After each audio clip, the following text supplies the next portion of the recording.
This ancient, barren rock is a toxic wasteland waiting to kill you. Shattered stone and raging volcanoes dominate a massive, rust-colored supercontinent. The atmosphere is a suffocating trap, and the oceans look like alien blood. Could your modern body survive this hostile environment? Would you freeze beneath a global sheet of ice or choke on the lethal air? Buckle up, because here's what would happen if you lived on Earth 1 billion years ago.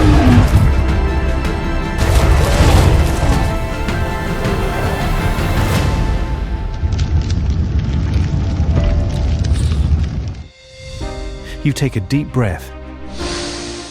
Your chest expands, but something feels terribly wrong. Your body expects the rich 21% oxygen blend of home. But here, the air is thin, heavy, and suffocating. You start gasping. And the sun?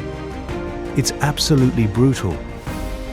Right now, Earth's ozone layer, that invisible blanket protecting us from ultraviolet radiation, is still dangerously thin. It's like stepping into a giant microwave. Without a spacesuit, your skin would blister and burn in minutes.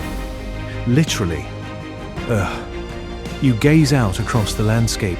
You are standing smack dab in the middle of Rodinia. One single supercontinent stretching from pole to pole. The wind howls, kicking up blinding dust across the jagged stone.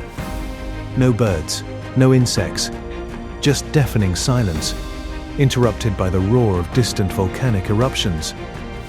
It feels like a dead planet, a total point of no return. Right now, the Earth's crust is highly unstable. You feel a deep, terrifying rumble vibrating up through your boots.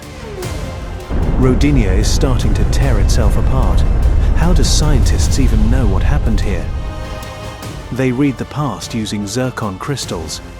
These microscopic minerals survive the tectonic meat grinder, trapping ancient gas bubbles inside their structures. That's how researchers reconstruct this prehistoric atmosphere, atom by atom. But looks can be deceiving. Somewhere in this story, something impossible is hiding. A fossil that shouldn't exist yet, one that will rewrite when animal life on Earth actually began.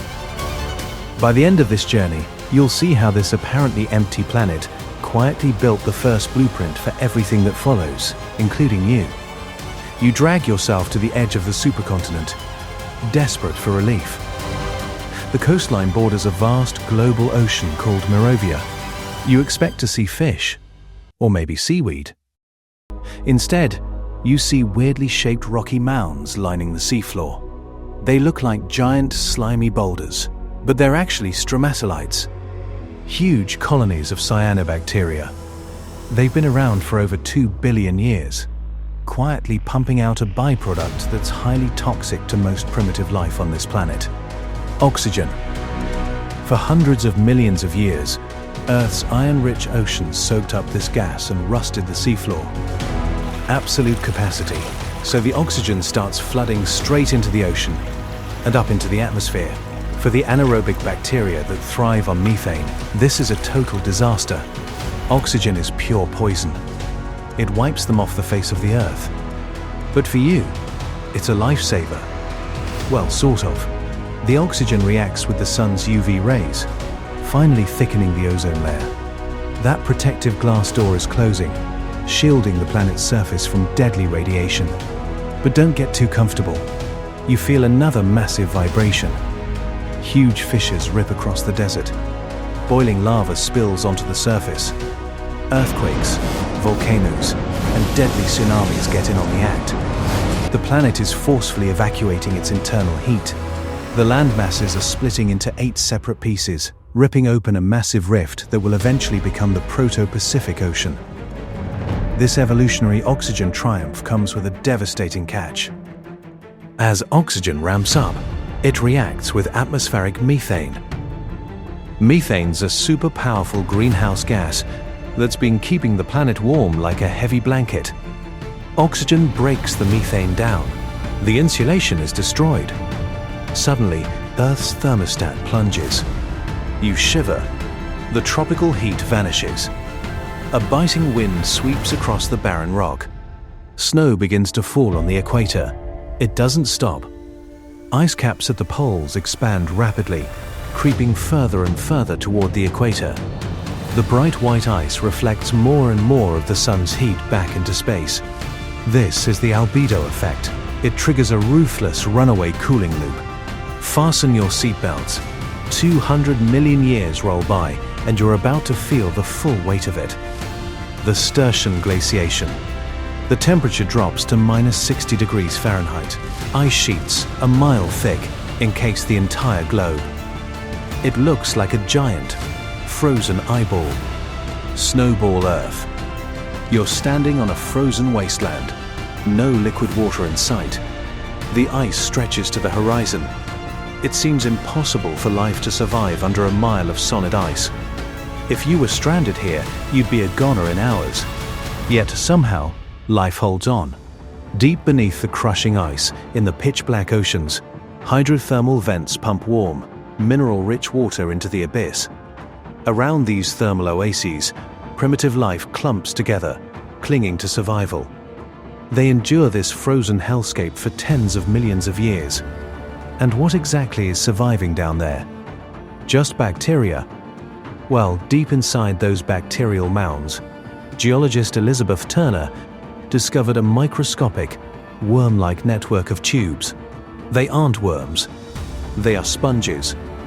Some researchers argue these fossilized networks belong to an ancient, hard-bodied sponge that lived 890 million years ago. That pushes the timeline of the first animals back significantly. These ancient sponges don't have brains, organs, or muscles.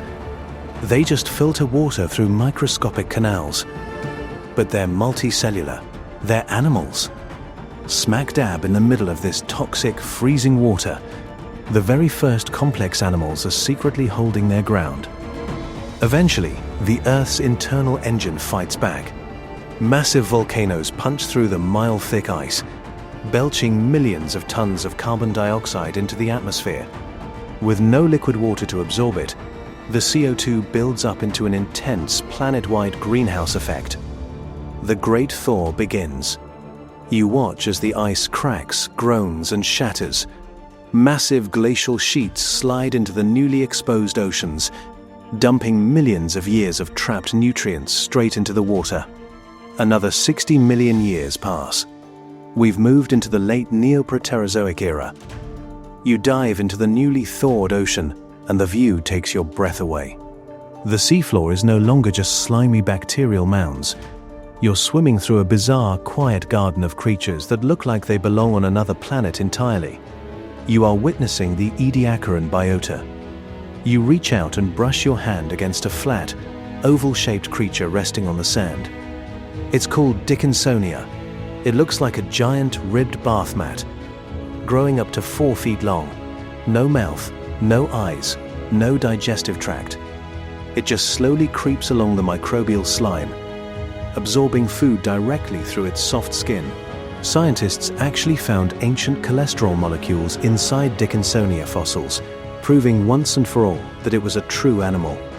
Next to it stands Charnia. It looks exactly like a leafy fern, but it's an animal rooted deep into the ocean floor, swaying gently in the current, filtering food in the dark. Then you notice Sprigina. Unlike the circular, plant-like animals around it, Sprigina has bilateral symmetry, a distinct head, a segmented body, a clear direction of movement. This soft-bodied crawler is one of the earliest signs of a body plan that will eventually lead to insects, crustaceans, and even us. It's beautifully peaceful down here, almost unsettlingly quiet. Nobody's hunting, nobody's fleeing. No teeth, no jaws, no claws. It's an underwater Eden where danger is practically non-existent. But peace never lasts on planet Earth. As you navigate through this ancient reef, you notice a massive shift in the architecture of life. Tiny, cone-shaped shells are stacking on top of one another, forming the first true animal reefs.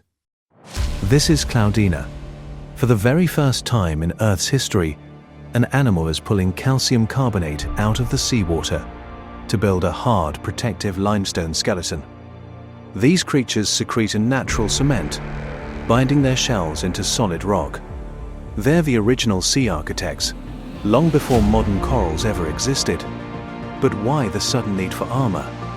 Some scientists believe it was to protect against a terrifying new threat. The very first predators. The ocean is getting crowded. The peaceful filter feeders are becoming prey.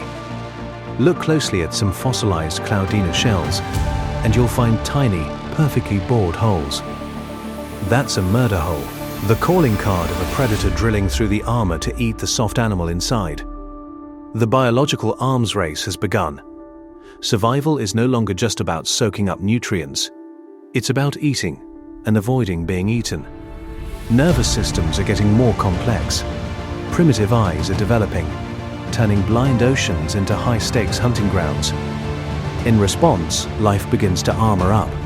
Shells, spines, and eventually teeth will soon dominate the oceans. The quiet Ediacaran world is breaking down, making way for the ruthless, eat or be eaten world of the Cambrian explosion, just a few million years away. Fast forward far enough, and you'd have to dodge apex predators like Anomalocaris, a giant swimming arthropod with large stalked eyes and a terrifying toothy maw. You swim up to the surface and break through the water. You pull in a deep breath. The air is much sweeter now. The ozone layer has thickened, shielding the continents from the deadly UV radiation. You wade back onto the jagged shore. The rocky, lifeless continents are waiting, empty. No forests, no animals, no sign of what's to come. But you now know the truth. Somewhere out there, right now, the ancestors of every fish, every dinosaur, every human that will ever exist are still fighting for their lives in the dark. And you made it. You survived a planet that spent 1 billion years trying to kill everything on it, just to build you. But this isn't where the story ends. It's barely where it begins. Because next, that biological arms race you just swam through, it's about to explode into the most violent evolutionary event this planet has ever seen. The Cambrian explosion is coming. And this time, you won't just be swimming past the predators. You'll be hunted by them. Make sure you're subscribed, because that's exactly where we're headed next. Think you could handle it?